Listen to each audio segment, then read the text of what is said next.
Halo semuanya, selamat datang. Hari ini kita bakal bongkar sejarah yang mengejutkan banget dari sebuah kabupaten yang kelihatannya adem ayem aja di Jawa Tengah, Purworejo.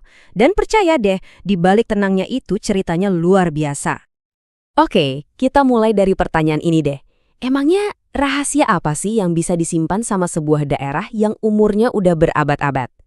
Jawabannya bakal bawa kita ke sebuah perjalanan waktu yang seru banget.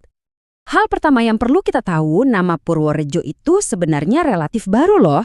Jauh sebelum itu, wilayah ini tuh dikenal dengan nama yang lebih kuno dan lebih punya wibawa, Tanah Bagelen. Yuk kita kupas lapisan sejarah pertamanya. Oke, kita masuk ke babak pertama cerita kita. Jejak-jejak peradaban paling awal yang pernah ditemukan di sini. Siap-siap ya, kita akan mundur jauh. Jauh banget ke masa lalu. Coba deh lihat angka ini, 901 Masehi. Ini bukan sebarang tahun ya.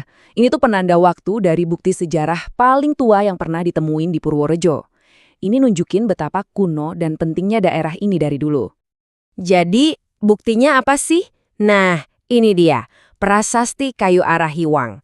Ini bukan sekedar batu bertulis biasa, tapi kayak semacam notulen sirapat super kuno yang nyatet acara upacara besar. Bayangin aja, para pejabat dari daerah penting kayak Prambanan dan Matesi itu datang ke sini. Ini bukti kuat banget kalau Tanah Bagelen udah jadi pusat yang penting lebih dari 1000 tahun yang lalu. Dan yang paling keren, jejak sejarah ini tuh masih hidup sampai sekarang. Tanggal 5 Oktober yang dipahat di batu itu sekarang dirayain sebagai Hari Jadi Kabupaten Purworejo. Kebayang nggak? Ada benang merah yang nyambungin masa lalu dengan perayaan kita hari ini, terbentang lebih dari 1000 tahun.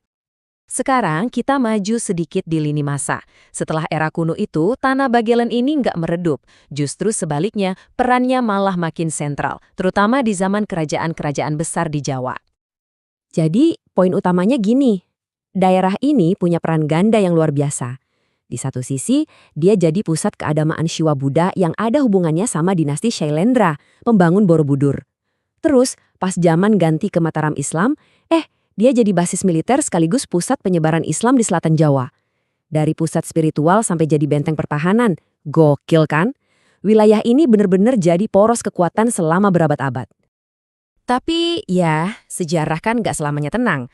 Datanglah sebuah konflik besar yang mengubah nasib wilayah ini selamanya. Kita sekarang masuk ke era perang Diponegoro.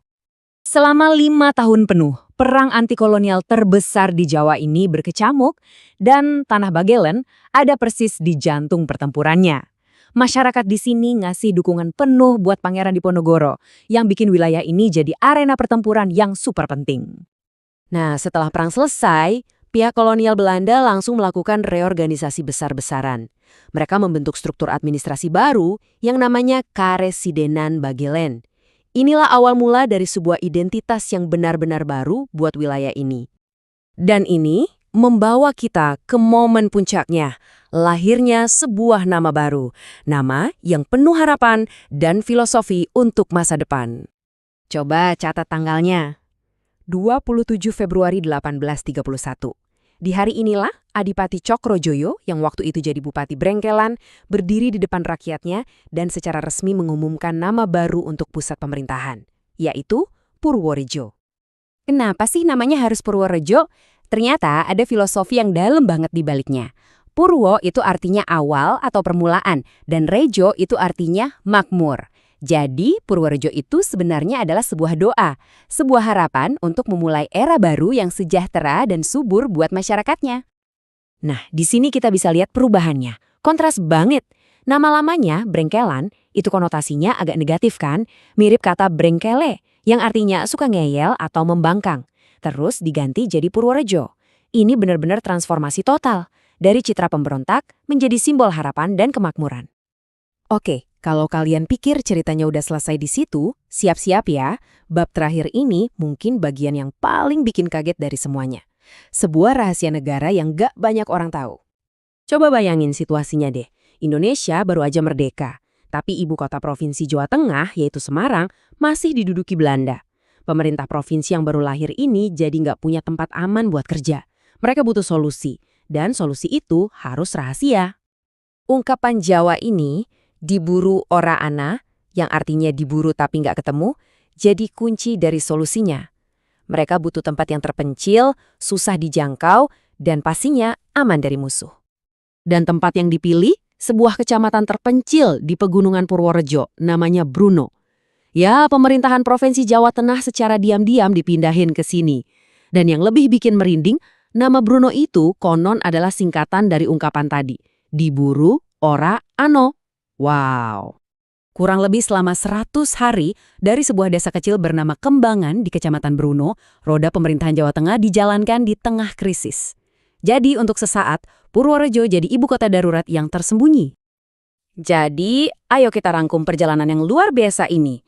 Dari sebuah pusat peradaban kuno di tahun 901, jadi medan perang yang vital, terus lahir kembali dengan nama penuh harapan, sampai puncaknya jadi penyelamat pemerintahan provinsi di masa genting.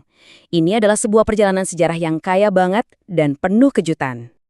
Kisah Purworejo ini jadi pengingat buat kita semua, bahwa setiap tempat, nggak peduli sekecil atau setenang apapun kelihatannya, bisa jadi menyimpan cerita yang luar biasa. Jadi sekarang coba deh lihat sekeliling kalian, kira-kira kisah hebat apa ya yang tersembunyi di balik nama jalan, bangunan tua, atau mungkin bukit di kota kalian sendiri.